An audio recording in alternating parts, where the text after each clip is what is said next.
So ಹಂಗೆ ರಾಜಕೀಯದಲ್ಲಿ ಸಂಸ್ಕೃತಿ ಮತ್ತು ಸಂಸ್ಕಾರ ಇವೆರಡು ಯಾರಿಗೂ ನಾವು ರಾಜಕಾರಣ ಇಲ್ಲ ಅಂತಂದ್ರೆ ನಾವು ಸನ್ವಯ ಮಾಡಲಿಕ್ಕೆ ಸಾಧ್ಯ ಇಲ್ಲ. ಅದಕ್ಕೆ ಒಂದು ದೊಡ್ಡ ಸಾಟಿ ಅಂತ ಈ ಸಂದರ್ಭದಲ್ಲಿ ಹೇಳಲಿಕ್ಕೆ ನಾನು ಬಯಸ್ತಾ ಇದ್ದೇನೆ. ಅವರು ಬದುಕಿನಲ್ಲಿ ಬಹಳ ವಿಚಿತ್ರವಾದಂಥ ಅನೇಕ ಅನುಭವಗಳನ್ನ ನಾನಂತೂ ಅವ್ರ ಜೊತೆಲಿ ಇಟ್ಕೊಂಡು ಮಾಡಿದ್ದೇನೆ. ಒಂದಿನ ನಾನು ಹಿಂಗೆ ಪ್ಯಾಂಟು ಶರ್ಟ್ನ ದೊಡ್ಡದೊಳ್ಳೆ ಹಾಕೊಂಡು ಹೋಗ್ತಾ ಇದ್ದೆ. ನಾನು ಹಳ್ಳಿಯಿಂದ ಬಂದ್ರು ಒಳ್ಳೆ ಸ್ಕೂಲಲ್ಲಿ ಹೋದ್ರು, but I was not write this. ಒಂದಿನ ಇದ್ದಂಗೆ ಅವ್ರ ಫ್ರೆಂಡ್ ಒಬ್ಬ ಆರ್ ಟಿ ನಾರಾಯಣ್ ಅಂತ ಇದ್ರು, ತಮಗೂ ಗೊತ್ತಿರಬೇಕು ಅಂತ ಕಾಣ್ತಾರೆ, ಭಾಳ ಜನಕ್ಕೆ ಗೊತ್ತಿದೆ ಆರ್ ಟಿ ನಾರಾಯಣ್ ಅಂತ. ಅವನ್ನ ಕರ್ಸಿದ್ರು ಒಂದಿನ, ಕರ್ಸ್ಬಿಟ್ಟು ಮೇಲ್ಕು ಕೆಳಕು ನಾನು ನೋಡ್ತಾ ಇದ್ರು. ನಾನು ಹೆಂಗೆ ನೋಡ್ತಾ ಇರಂತೆ, ಬಾಯ್ಲಿ ಆರ್ ಟಿ ಬಾಯ್ಲಿ ಅಂತಂದ್ರು. ಬಂದ್ರು ಅವರು, ಇವನಿಗೆ ಸ್ವಲ್ಪ ಬಟ್ಟೆ ಹೊಲಿಸ್ಕೊಡ್ರಿ, ಬಟ್ಟೆ ಹೊಲಿಸಿ ಸ್ವಲ್ಪ ಇವನಿಗೆ ಅಂತೇಳಿ. ಸೊ ಆಮೇಲೆ ಬಾಂಬೆಯಿಂದ ಕರ್ಸಿಸ್ಬಿಟ್ಟು ಅವ್ನು ಯಾರೋ ಟೈಲರ್ನ ಕರ್ಸಿಸ್ಬಿಟ್ಟು ಅವರೇ ಒಂದು 10 ಜನ ಬಟ್ಟೆ ಹೊಲಿಸ್ಬಿಟ್ಟು, ನಾನು ಬಟ್ಟೆ ಹಾಕಕ್ಕೆ ಕಲ್ತಿದ್ದು ಹೆಂಗೆ ಹಾಕ್ಬೇಕು, ಕೋಟ್ ಹೆಂಗೆ ಹಾಕ್ಬೇಕು ಅಂತ ಕಲ್ತಿದ್ದೆ ಅವರಿಂದ. ಸುಮ್ಮನೆ ಒಡ್ಡೊಡ್ಡಾಗಿ ಹೆಂಗೋ ರಾಜಕಾರಣ ಮಾಡ್ಕೊಂಡು ಬಂಗಾರಪ್ಪ ಗಡಿಲಿ ಸ್ಟೂಡೆಂಟ್ ಲೀಡರಾಗಿ ಬಂದ್ಬಿಟ್ಟಿದ್ದೆ ನಾನು. ಬಟ್ ಸ್ವಲ್ಪ ಹಿಂಗೆ ಕೋಟ್ ಗೀಟ್ ಹಾಕೋಬೇಕು ಅಂತೆಲ್ಲ ರೆಡಿ ಮಾಡಿದವರು SM ಕೃಷ್ಣ ಅವರು. ಹಂಗೆ ಪ್ರತಿಯೊಂದರಲ್ಲೂ ಮನುಷ್ಯನ ಎಲ್ಲಾರು ತಿದ್ದಬೇಕು ಅಂತ. ಮೊನ್ನೆ ಲಾಸ್ಟಲ್ಲಿ ಒಂದಿನ ನನಗೆ ಬೈದರು, 2 ವರ್ಷ ಹಿಂದೆ, 3-4 ವರ್ಷ ಹಿಂದೆ. ಯಾವತ್ತು ನನಗೆ ಒಂದು ಅವರಲ್ಲಿ ಒಂದು ದೊಡ್ಡ ಕೆಟ್ಟ ಅಭ್ಯಾಸ ಏನಂದ್ರೆ, ಯಾರು ಮೇಲೆ ಕೋಪ ಮಾಡ್ಕೊಂಡ್ರೆ ಅವ್ರಿಗೆ ಬೈತಿರ್ಲಿಲ್ಲ ಅವರು. ಇಷ್ಟು ನಾಟ್ ಸುಮ್ಮನೆ ಮಕ್ಕ ತಿರ್ಸ್ಕೊಬಿಡೋರು, ಹಿಂಗೆ ತಿರ್ಸ್ಕೊಬಿಡೋರು, ಇಷ್ಟು ನಾಟ್ ಟ್ರಬಲ್ ಇದು ಮಾಡ್ತೀವಿ.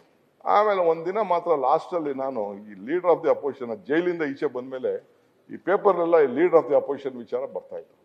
ಸಿದ್ದರಾಮಯ್ಯ ಸಾಹೇಬರು ಅಪೋಸಿಷನ್ ಲೀಡರ್ಗೆ ರಾಜೀನಾಮೆ ಕೊಟ್ಬಿಟ್ಟಿದ್ರು. ಕೊಟ್ಟ ತಕ್ಷಣ ನಂಗೆ ಪೇಪರ್ ಕೇಳೋದು, ನೀವು ಆಗ್ತಾ ಇದ್ದೀರಂತೆ ಅಂತ. ನನಗೆ ಕಾರು ಮನೆ ಬೇಡ ಅಂತ ಅಂದ್ಬಿಟ್ಟೆ. ಪೇಪರ್ ಅವ್ರು ಹಂಗೆ ಬರೆದ್ಬಿಟ್ರು, TV ಅವ್ರು ಹಂಗೆ ತೋರಿಸ್ಬಿಟ್ರು. ತಕ್ಷಣ ಅವ್ರು ನೋಡಿದ್ರು ಕಾಣ್ತದೆ, for the first time phone ಮಾಡಿ ನನಗೆ ಬಾಯ್ ಬಂದಂಗೆ, ನಿನ್ಗೆ ಏನಾದ್ರು ಗೊತ್ತಿದ್ಯಾ, it is a constitution post, ಅದೇ ಅಶೋಕ್ ಅವ್ರು ಕೂತಿರೋ ಜಾಗ, it is a constitution post, ನೀನು ಆ ಥರ ಕಾಳಜಿದ್ದನ್ನು ಮಾಡೋದು ಬೇಡ, ಎಂತೆಂಥವ್ರು ಇದ್ದ ಜಾಗ ಅದು, ದೇವರಾಜರಸ್ ಇದ್ರು, ಅವರಿದ್ರು, ಇವರಿದ್ರು, ಎಲ್ಲ ಅಲಂಕರಿಸಿದ ಜಾಗ, ವಿರೋಧ ಪಕ್ಷದ ನಾಯಕ ಸ್ಥಾನ ಅಂತಂದ್ರೆ ಹಂಗೆಲ್ಲ ಮಾತಾಡ್ಬಾರ್ದು ನೀನು ಅಂತ ಅಂದ್ಬಿಟ್ಟು ಫೋನ್ ತಕ್ಕಂತ. ಆಮೇಲೆ ಇನ್ನೊಂದು ವಾರ ಆದ್ಮೇಲೆ ಇನ್ನೊಂದು ಯಾವುದೋ ಅಕೇಶನ್ ಸಿಕ್ತು, ನಾನು ತಪ್ಪು ಮಾತಾಡಿದ್ದೀನಿ ಅಂತ ಹೇಳಿದೆ. ಆಯ್ತು, ಅದು ಬೇರೆ ತೀರ್ಮಾನ.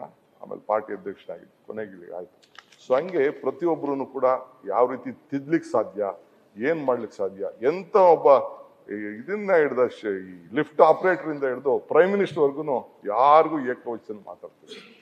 ಎಲ್ಲನೂ ಕೂಡ ಕಾರ್ ಹತ್ರ ಬಂದು ಹೊರಗಡೆ ಬಂದು ಕಳಿಸಿ ಕುಂಟಿಸಿ ಎಷ್ಟು ಗೌರವದಿಂದ ಕಳಿಸ್ಬೇಕೋ ಆ ರೀತಿ ಅವರು ಮಾಡ್ಕೊಂಡು ಬರ್ತಾರೆ. ಹಂಗೆ ಮರಣ ಎಂಬುದು ದುಃಖವಲ್ಲ, ಸಾಧನೆಗೆ ಸಾವಿಲ್ಲ. ಹಂಗೆ ನಾನು ಆಗಾಗ ಒಂದು ಮಾತು ಹೇಳ್ತಾ ಇರ್ತೀನಿ, ಮನುಷ್ಯನ ಹುಟ್ಟು ಆಕಸ್ಮಿಕವಾದ್ದು, ಸಾವು ಅನಿವಾರ್ಯ, ಜನನ ಉಚಿತ, ಮರಣ ಖಚಿತ ಅಂತ. ಈ ಹುಟ್ಟು ಸಾವಿನ ಮಧ್ಯದಲ್ಲಿ ಏನ್ ಮಾಡ್ತೀವಿ ಅಂತ ಮುಖ್ಯ. ಇವತ್ತು ಕೆಂಗಲದ ಅನ್ನೋ ಹನುಮಂತೇನೋ ನಾವು ನೆನೆಸ್ಕೊಳ್ತೀವಿ ವಿಧಾನಸೌಧಕ್ಕೋಸ್ಕರ. ಬಟ್ ಅದೇ ರೀತಿ ನಾನು ಕೂಡ ಕೆಂಗಲ್ ಹನುಮಂತೇನವರೆಗೂ ಬಹಳ ಆತ್ಮೀಯತೆ ಇತ್ತು, ಅದು ಬೇರೆ ವಿಚಾರ. ಅದೇ ರೀತಿ ನಾನು ಕೂಡ ಒಂದು ಸಾಧನೆ ಮಾಡಬೇಕು ಇಲ್ಲಿ ಅಂತೇಳಿ ವಿಕಾಸಸೌಧನ ಒಂದೇ ವರ್ಷದಲ್ಲಿ ಕಟ್ಟಬೇಕು ಅಂತೇಳಿ ಅವತ್ತು ಶಿರ್ಕೆಗೂ L&Tಗೂ ದೊಡ್ಡ ಜಗಳ ನಡೀತಾ ಇತ್ತು. ಕೊಟ್ಟು ತೀರ್ಮಾನ ಮಾಡಿ ಅವತ್ತು ವಿಕಾಸಸೌಧ ಕಟ್ಟಿ ಉದ್ಯೋಗ ಸೌಧ ಕೂಡ ಅವರು ಕಟ್ಟಿದ್ರು. ನ್ಯೂಸ್ ಫಸ್ಟ್ ನಿರ್ಭೀತಿಯಿಂದ ನಿಮ್ಮ ಪರವಾಗಿ.